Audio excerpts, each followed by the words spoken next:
বাংলাদেশে আল্লাহর রহমতে কোনো সংকট নাই। আমাদের তেলের দাম শেষমেশ বৃদ্ধি হইল মাননীয় স্পিকার, কিন্তু তার আগে আমরা দেখলাম কয়েক কিলোমিটার জুড়ে লম্বা লাইন।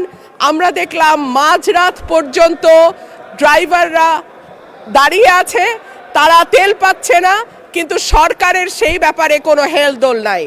আশ্চর্য হয়ে লক্ষ্য করলাম মাননীয় স্পিকার, মন্ত্রীরা যখন সংসদে বক্তব্য দেন তখন তারা অবলীলায় বলেন বাংলাদেশে জ্বালানির কোনো ঘাটতি নাই, কিন্তু মাননীয় স্পিকার যখন তেল নিতে যায় তখন দেখা যায় 3 কিলোমিটার লম্বা লাইন। মাননীয় স্পিকার, সরকার সম্ভবত কিছু পদক্ষেপ গ্রহণ করবার ঘোষণা দিয়েছে। তার একটা হচ্ছে মার্কেট প্লেস 7টা বাজে বন্ধ করে দেয়া। চমৎকার সিদ্ধান্ত মাননীয় স্পিকার, তবে মনে রাখতে হবে কেনাকাটা বা শপিং যেটুকু হয় সেটুকু সন্ধ্যার পরেই হয়, তার আগে হয় না। 2 হইল অফিস আদালতের সময় বলে পরিবর্তন করবে।